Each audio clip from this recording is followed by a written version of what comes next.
Welcome to Wayne's Old Time Radio Page channel. I'm Wayne, your host.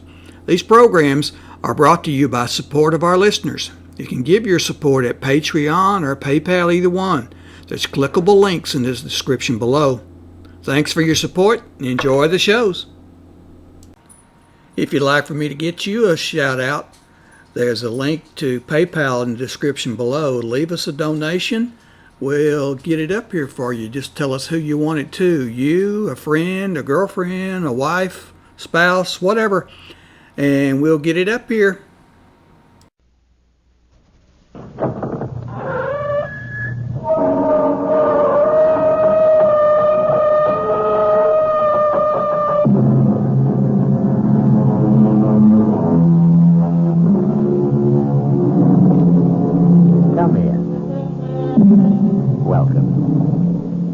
Marshall. Welcome to the world of mystery, to the world of terrifying imagination. The story you are about to hear is called Lost Dog. Yes, a dog story. But please don't expect a charming family tale about man's best friend. In fact, you may even decide that the dog in this story is man's worst enemy.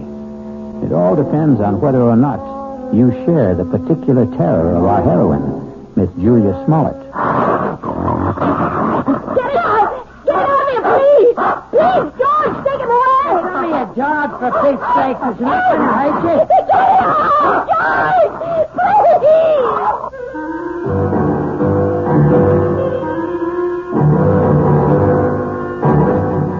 Our mystery drama, Lost Dog, was written especially for the Mystery Theater by Henry Slessor and stars Kim Hunter. It is sponsored in part by the Kellogg Company, makers of Kellogg's Special K cereal. I'll return shortly with Act One.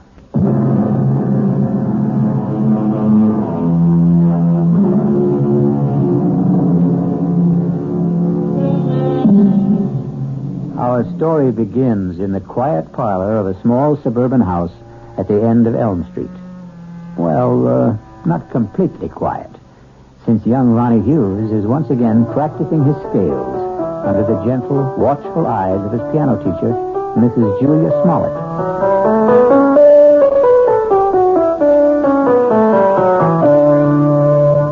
Well, that was very good, Ronnie. It was much better than last time. I still wish we could skip this scale stuff, Mrs. Smollett. I mean, I'm not saying that I'm ready to play concertos yet, but just the same... Why does it bother you so much, Ronnie? Well, playing scales makes me feel like a little kid, I guess. Oh, that's silly. All the finest pianists had to learn their scales before they could play any composition. I guess it's my fault for starting to learn to play so late in life. Ronnie, 19 years old isn't very late in life. I'm 20, Mrs. Smollett. Are you? Already? Oh, now, that don't tell me you've been coming here a full year. No, just about 4 months. But my birthday was last week. It was on Thursday. You weren't well last Thursday. Oh, yes, that's right. You still don't look well. Listen, why don't we see how well you know the chromatics? Your cheek, it's swollen. It's still swollen. Does it hurt? No, it doesn't hurt at all. It was silly of me to stumble and fall that way. I know that your husband hit you, Mrs. Smollett. Now, that's a very silly thing to say. You can't tell me it isn't the truth. I remember the first time he did it. At least the first time I knew anything about it. Now, I'm going to have to put a stop to this. Yes, I wish you would. I wish you'd call the police or something the next time it happens. Now, listen to me, young man. You've been listening to a lot of foolish town gossip. Then tell me it isn't true. What I'm telling you is that it isn't any of your business. Yeah, I guess that's right. It's none of my business. I should never open my big mouth. I'll just keep it shut from now on. Ronnie. Yeah? All right, my husband and I had a quarrel. He was drunk, wasn't he? George is in a very difficult occupation. The competition is very keen, and, well, the people he has to deal with aren't always very gentle. I don't know anything about the trucking business, Mrs. Smollett. I just hate the idea of anybody hurting you. That's all. I just can't understand why he'd do such a thing. What did you do to him? Well, if you must know, Ronnie, I won't allow him to have a dog. You what? It sounds silly, doesn't it? And you're right, it is. It's silly on my part.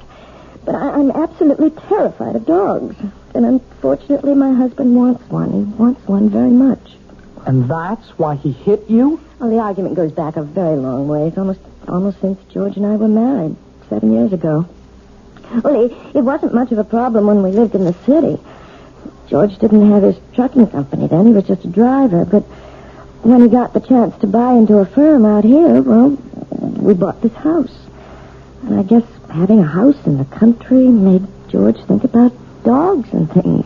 But I just don't see what's so important about it. Well, some things become important in marriage.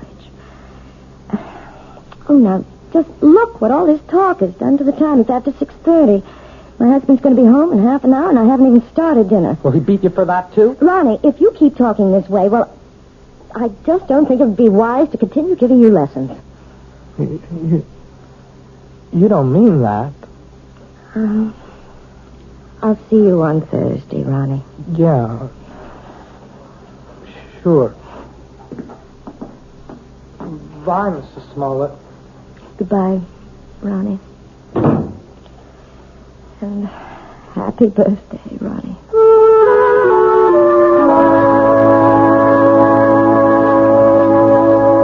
What else could I tell the guy? I had 2 semis in a repair shop. If I wanted the job, I had to use his equipment.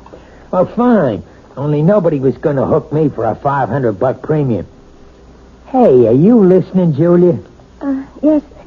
Yes, I'm listening, George. What's the matter with you tonight? I'm a little tired, I suppose. Tired? You? From what? Lifting the piano cover? Nah, you make me sick, you know that? You weren't listening to a word I said. You don't care about what happens in my business. You never cared. Well, I never understood much about it. You always talk to me as if I'm one of your associates. I know what's eating on you. Think I don't know? You're sitting there like the last judgment. You're sitting there blaming me for taking that swipe at you last week. No, you're wrong. Look at yourself. You didn't even bother putting makeup on that cheek of yours. Makeup wouldn't cover the swelling. Yeah. You want to remind me how much you suffer. Well, I got a hot flash for you, kid. The one who suffers around this house is me. I could enjoy this house plenty. I could have a great time if you weren't so sick in the head.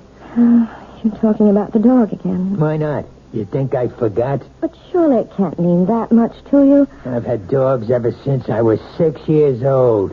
You never talked about it when we were living in the city. That was different. Who put a dog in that air-conditioned chicken coop? But now we've got a house. A real, honest-to-God house, Julia. A house needs a dog. Oh, George, you know I feel terrible about saying no, but I can't help myself. It's just something in me. It's a phobia, I guess, but dogs terrify me. Even small dogs, tiny, harmless little dogs. I go to pieces when one comes near me. It's all in your mind. Yes, but isn't that enough? No, not for me it isn't. Can't you understand that it's like a sickness, like a disease? Okay, so if it's like a disease, how come you never got cured? How come you never saw a doctor about it? A doctor? Yeah, that's right. You're telling me you're sick? Well, just find out. Well, where are you going? I'm going to get you an appointment, a doctor's appointment. I'm calling Dr. McCann right now. At this hour? I'll call him at home and make an appointment for tomorrow. We're going to settle this thing once and for all.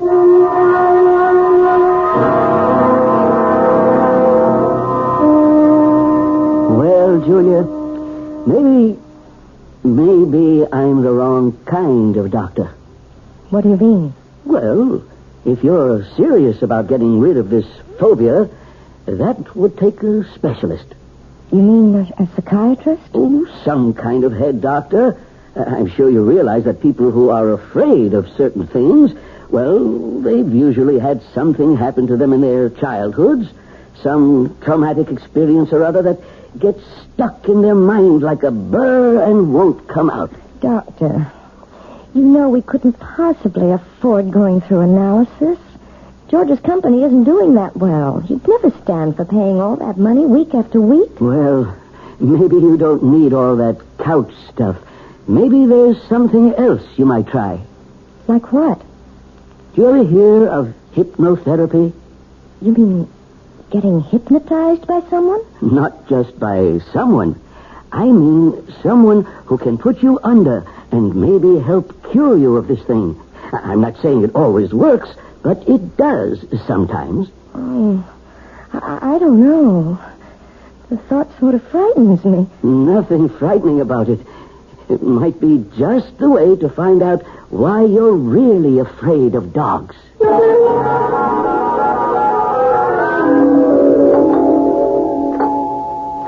One minute. What'd you do? Forget your key? Yes, George, I'm sorry. Why you been so late? It's almost 7:15. I went to a movie after I saw Dr. McCann. I was just so nervous. I had to get out of myself, so I went to this movie, and it lasted longer than I thought it would. Oh, that's great. Just great. Now what happens to my dinner, huh? Dinner's all ready. All I have to do is heat it. That's a fine thing. I come home early to surprise you. You're not even here. I'm sorry, George. Oh, do you think you should have more to drink now? I mean, it won't take me more than 10 minutes to get dinner on the table. Never mind how much I drink. Besides, I'm in no hurry for dinner. I want to know what the doctor said. Well, it's just as I told you, George. There's nothing Dr. McCann can do for me. It's not something that can be cured with a pill. There's gotta be some way. Well, he suggested that maybe a different kind of doctor, a hypnotherapist. A what? Someone who hypnotizes you, who tries to make you go back into your past. Sounds like a lot of junk to me. Well, it might do some good. I really don't know. I'll tell you what would do some good. A little direct action. That's what you need. What are you talking about, George? The only way to learn how to swim is to jump in the water, right? Well, that's what you need, Julia. I simply can't make you understand, can I? Well, maybe I can make you understand. Forget it. You want to get that dinner ready? I'm hungry. Yes, I'm going now. Look, why don't you change first? Change? Yeah, your clothes. Get more comfortable. Well, yes, I think I'd like to do that, George. I won't be long.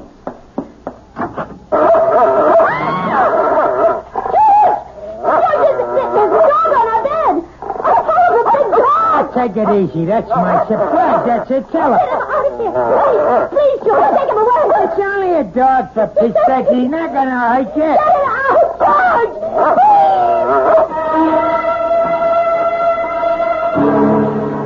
George. It only goes to prove that there are more terrors in this world of ours than anyone imagines. But the question in the Smollett house is, which one is the real terror? Attila the dog or George the husband? We'll learn more about both of them when we return shortly with Act 2. This is WOR New York, your station for the Mystery Theater.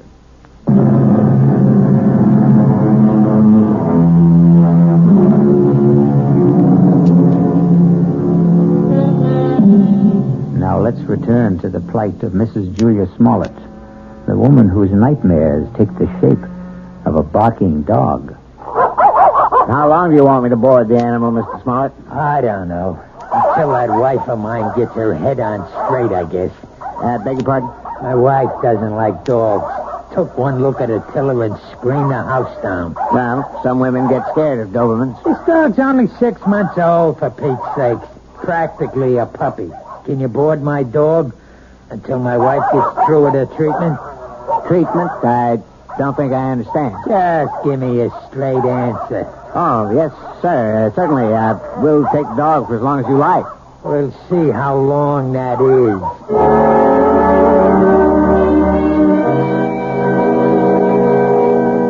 Please sit down, Mrs. Smollett. Thank you. Right here, Mr. Smollett. Yeah, thanks. You both seem a little nervous. I'm sorry, Dr. Froelich, but I suppose I am. I know. Dr. McCann explained to me. He said that hypnotherapy was an accepted kind of treatment. For some cases, yes. Not all of them. All I want to know is, will it work? Well, frankly, I don't know much about your wife or her problem. I'm not going to say I can help her get over this particular phobia until I do. Please, George, let me tell the doctor about it. I can tell him in one sentence. My wife's afraid of dogs. All dogs. Big ones, little ones. Falls apart when she just looks at one. No, that isn't true. I don't fall apart, as my husband said, unless I'm close to them. Animal phobias are one of the most common types I deal with, Mrs. Smollett, and I might say that I have a great deal of success with them. But how do you do it? I use a technique called hyperamnesia. Amnesia? Actually, it's the opposite of amnesia. After placing the subject in a trance state and making her completely willing to free herself from critical judgments about her Hey, past... wait a minute. I'm not following you. What we do is get the subject to remember long-forgotten, very, very deeply repressed experiences. Sometimes they remember them in great detail, even though they still maintain amnesia at the conscious level. And you see... I'm not sure I do. Do you mean you can find something in my mind that I don't even know is there? Possibly. It may take some time. We might need several visits to establish a rapport between us. But if all goes well, we should soon be able to find out if anything in your past is causing this problem. And, of course, that something will most likely concern a dog.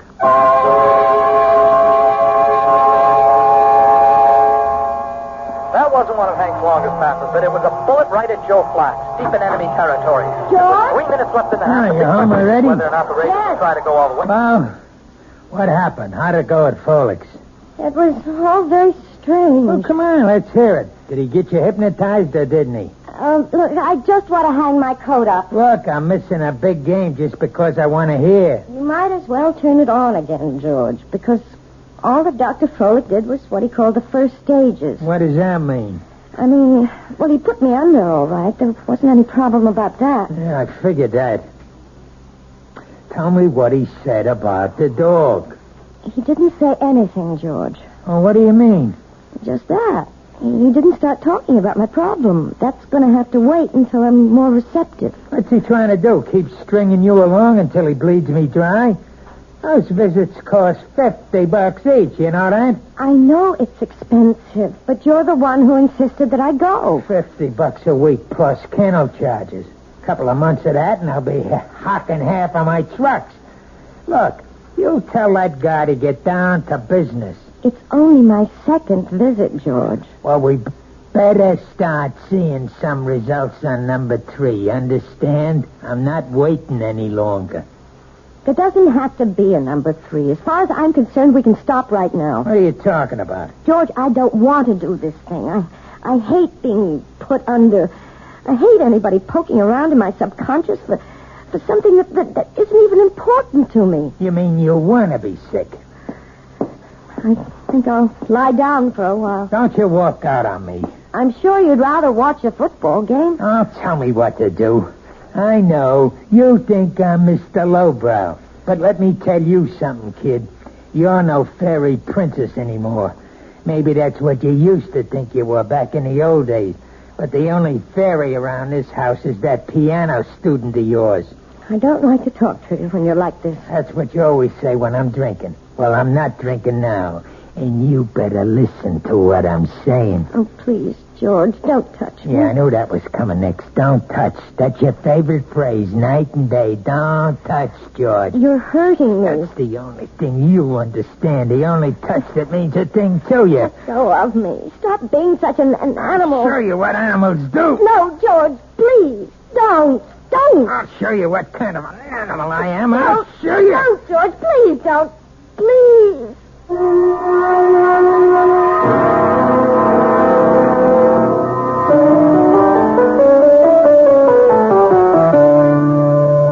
Well, I guess that wasn't much better, was it?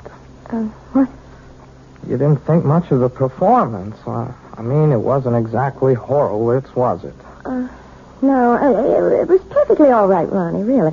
But you're not all right, are you? Oh, yes, I'm fine. You look awful. No, I didn't mean that. You never look awful. But you're acting so funny today. I'm sorry. I guess I have something on my mind. Can I take a guess?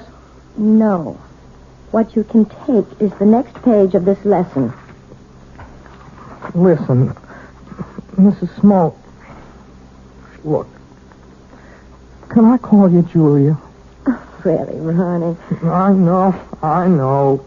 You're going to give me all that stuff about teacher-student relationship. Only I'm sick of calling you Mrs. Smollett. I hate it. I hate it because it's his name. Ronnie. No. You're the most important thing in my whole life. Please, Ronnie. I don't want you to say things like that. They're not true, and they're just making it impossible for me to teach you. You know how I feel about you. I'm sure you do.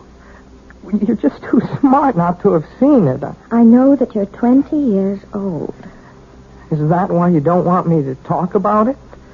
Because I'm younger than you are? It's flattering that you feel that way, Ronnie, but I know it's just a little crush you have. Boys go through that sort of thing all the time. Boys? Crush? Look, you're treating me like a kid. If you ask me, that's why you keep me on those damn scale exercises all the time, so you won't have to think that I'm any more of a man than those 10-year-old kids that you teach all the time. No, Ronnie. I know you're a man. Of course I do. Well, then if you think that, treat me like one. Just once. Please. Please. Let me kiss you, Julia. Just once. Ronnie. Please, Julia. What is it? What's the matter? It's nothing. I just bruised my neck a little, and when you touched it... Your neck? Yes, it's nothing. Is that why you're wearing the scarf today? Let me see. No, Ronnie, don't. Oh, my God. It was just an accident. Nothing but an accident. You're all bruised. Your whole neck. Look at it. I can see more bruises. Down the shoulder. What did he do to you? Please don't talk about it. I can't bear to talk about it. You don't have to. Julia, you don't have to. But he's going to talk about it. With me.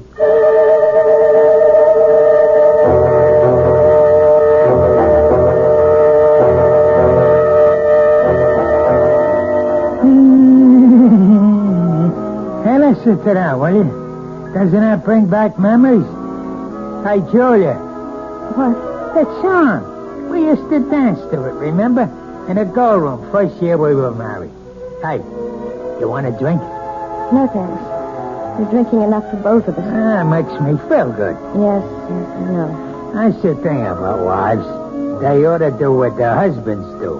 A man needs a pal, not just a wife. I'm sorry that I'm not a pal, George. That's why I need a dog, you understand? A man's got to have a friend. Somebody who understands him, you see?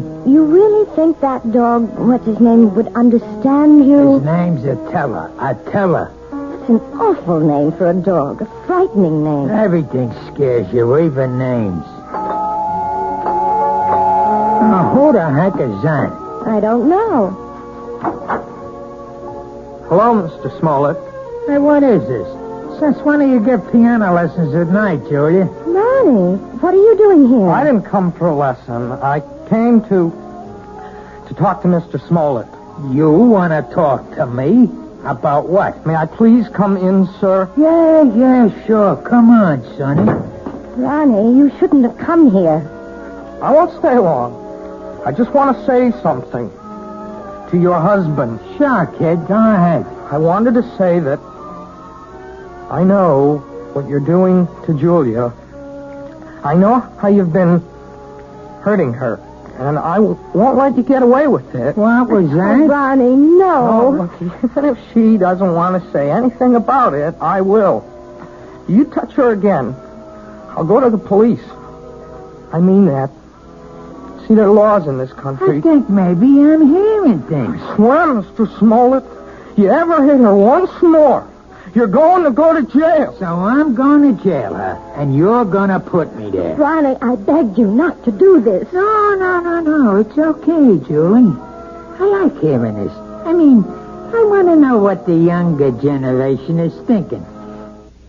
You don't want me to hit my wife anymore, is that it?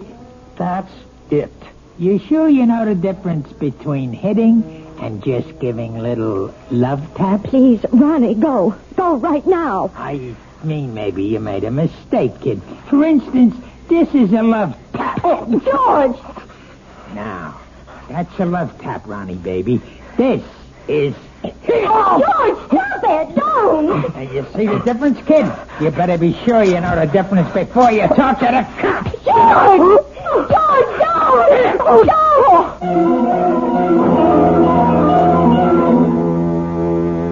Yes, it's sad to realize that all men who love dogs aren't necessarily lovable themselves. But obviously George Smollett is a man who believes that brute force trains people as well as animals. He may be right in some respects, but perhaps he should be aware of the old saying that every dog has his day. I'll be back shortly with Act 3.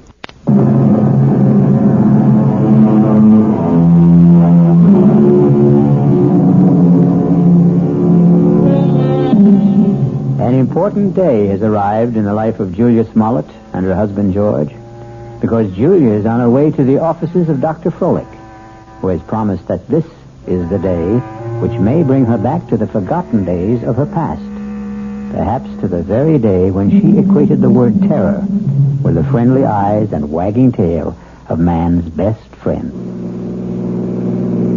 This better be the payoff. That's all I've got to say. I hope you're not disappointed, George. Well, at least you're talking to me. That's the first word you've said to me in 2 days. I haven't had much to say. Look, the kid Ronnie's all right. I didn't mark him up. He's still as pretty as ever. That worries you, doesn't it? Nobody's got a right to walk into my own house and say those things to me. You have nothing to worry about, George. Yeah, that's what you say. $50 a visit is something to worry me, and $40 a week for the dog, and a lot of other things. We've also lost a piano pupil. I suppose you realize that. Who cares about that? Ronnie paid $20 a week for his lessons, George. I won't miss it. Not as much as you'll miss your little Prince Charming. Well, what about it? About what? You're gonna miss him, right? You're not gonna have any shoulder to cry on, are you?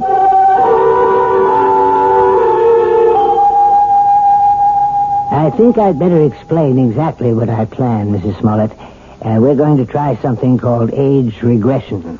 Age regression? It sounds as if you're going to make me younger. That's almost exactly what we'll try to do. Well, if you can, Doctor, you'll have every woman in America on your doorstep. All I'm going to do is attempt to take your mind back into your own past. I'm going to see if you can relive some of your earlier years. You mean that I might actually remember things from my early childhood? I'm hoping that you'll recall one particular thing. The thing which you've been concealing from your adult self for a very long time. It's rather frightening, isn't it? No, you mustn't fear knowledge, especially self-knowledge. Now, we'll just draw the window shade and we'll get started.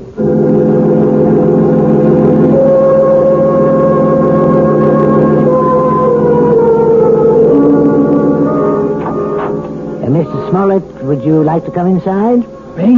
You mean you're all through so fast? No, we're not through, but your wife is in a deep trance, and I thought you might want to be here when we begin the age regression attempt. Well, sure, if you want me in there. Hey, she looks like she's asleep. But she isn't. Hypnosis only resembles the sleep state, but it's not. Mrs. Smollett is very much awake. Yeah? Mrs. Smollett. Julia. You may open your eyes now. Ah, that's fine. Now, tell me, do you know what day it is today? Yes. Wednesday. No, you're wrong. It's Friday, Julia. Is that right? Yes. Friday. No, Julia. It isn't Friday either. Do you know what day it is now? No. I don't know what day it is. In fact, right now you don't know the day or the month or even the year, Julia, do you? No. You see, Mr. Smollett, I'm purposely doing this to dislocate your wife in time. Oh, yeah, I understand. Julia, you're going to be a child all over again. You're going to see and hear and feel everything you did since you were a baby. And you're going to tell me everything I want to know about what you see, hear, and feel. You're going to answer all my questions starting right now. You understand? Yes. Julia, you are 1 year old. Do you hear me? You're an infant, only 1 year old. Tell me what you know, Julia. Tell me if you're afraid of dogs.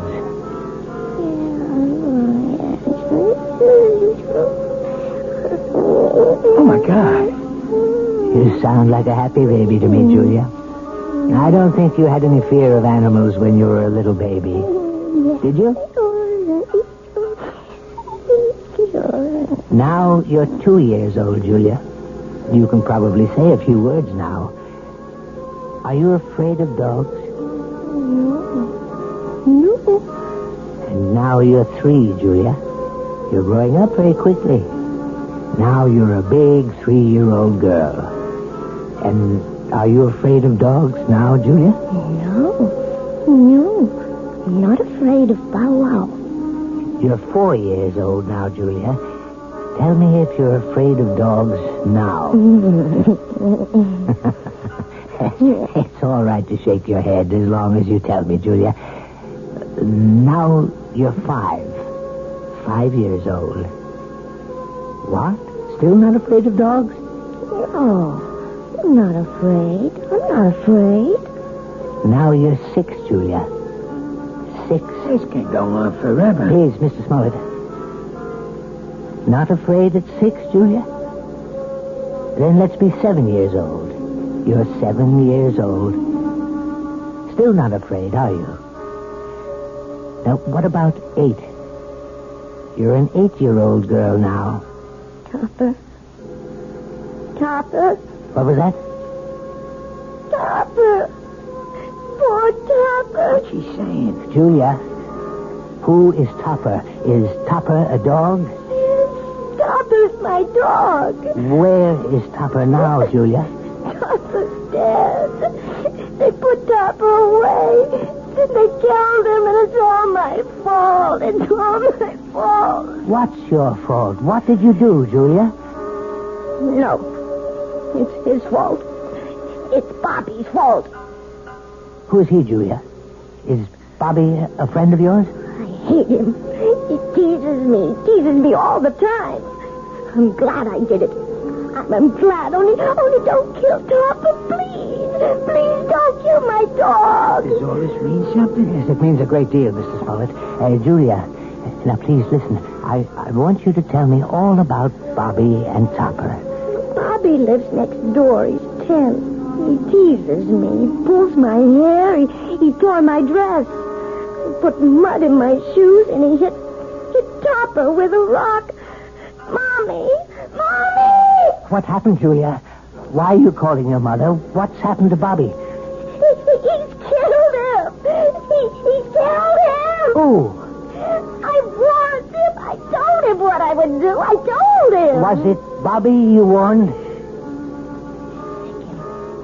Sick him, Topper. Kill him. Kill him. Oh, my God. Quiet. Hey, Julia, listen to me. I want you to explain everything to me very clearly. Did you tell your dog to hurt Bobby? Yes. Did he hurt Bobby? Did Topper kill him? No, he hurt Bobby. He didn't kill him. He hurt Bobby in the neck, but they killed Topper. They killed my dog. And it's my fault. It's my fault. Well, I think we found the lost dog.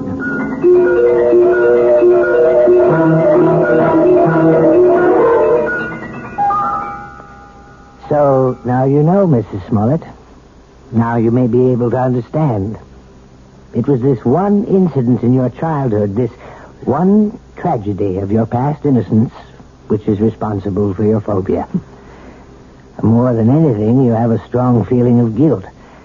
You blame yourself for what happened to little Bobby, when in all likelihood you were not in any way at fault. No, Dr. Froelich. You're wrong about that part. It was my fault. I remember it all now. You probably just wished that Topper would turn on the little boy, and you saw your wish become a reality. So you accused yourself of a crime. I didn't wish it. I told Topper what to do. I hated Bobby so much I wanted him to sink his teeth in that little boy's throat. Well, at least you've brought it all into the light, Mrs. Smollett. And something tells me that it won't be long before you'll willingly accept the love and friendship of a dog again.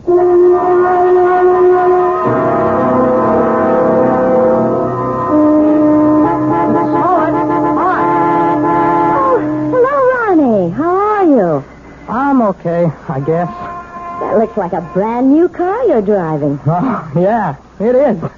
My parents gave it to me for my birthday, but, well, it took a couple of months to get it here from the factory. Well, you see, I wanted a couple of special things done to it. It's very handsome, Ronnie. I'm sure you're enjoying it. Yeah, it's great. I guess you've been shopping, huh? Yes, I have been.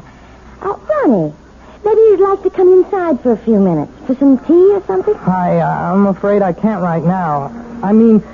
See, I'm supposed to pick up Lisa at her house. Lisa? Yeah, Lisa Bryant. We, sort of going steady now. Yes, of course. Well, it was very nice running into you, Ronnie. Yes, it was. Hey, by the way, you're looking, you seem real fine these days, Mrs. Smollett. Yes, Ronnie. I'm really very fine. Now I've got to go inside. It's time to feed Attila. Who? Goodbye, Ronnie.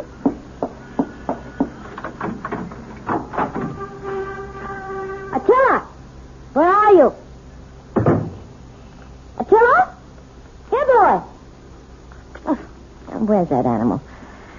Oh, well, I suppose he's playing in the yard or something. Oh, or maybe he's in the bedroom. Attila? No, not in there. Oh, I see George's jacket's back from the cleaners. I hope they haven't taken all the smell out of it. No, they couldn't do that. Nothing will ever take the smell of George out of anything. Now to find that animal. Attila! Where are you? Attila? Are you here? Oh, there you are. Oh, for heaven's sake. Are you still tied up, you poor thing? Oh, well, don't worry. I'll have you out of that in a minute. We can't have you tied up, can we, boy? We can't play our little game if you're tied up. Yes, that's a good dog. Good boy, Attila. Now, let's play our little game. See the jacket, Attila? See? Smell the jacket, boy. Go on, smell it. That's a good boy. Now, stick him, Attila. That's it. Stick him, Attila. Stick him.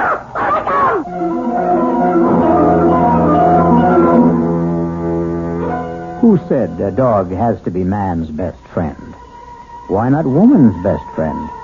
Especially a woman like Julia, who is just learning how really helpful a dog can be. Or rather, she's remembering how helpful. And one day soon, George Smollett will come home to a very surprising greeting from his own pet. I'll be back shortly.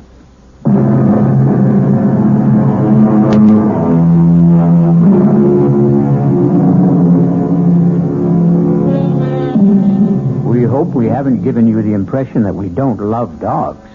We love them very much, especially since dogs are descended from wolves. And the wolf is not only a fascinating creature, he also does something wonderful for all lovers of mystery stories. He makes this chilling sound. Our cast included Kim Hunter, George Matthews, Robert Dryden, Gil Mack, and Mandy Patinkin. The entire production was under the direction of Hyman Brown. Radio Mystery Theater was sponsored in part by Anheuser-Busch Incorporated, brewers of Budweiser. This is E.G. Marshall inviting you to return to our Mystery Theater for another adventure in the macabre. Until next time, pleasant dreams.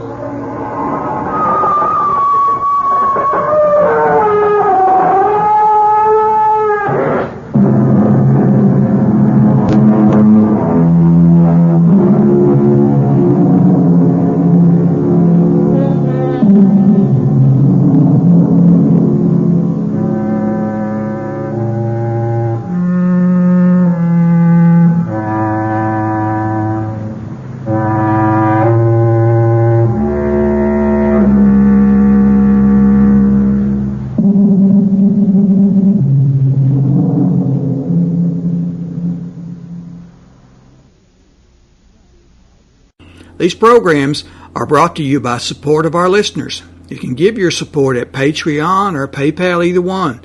There's clickable links in the description below. Thanks for your support and enjoy the shows.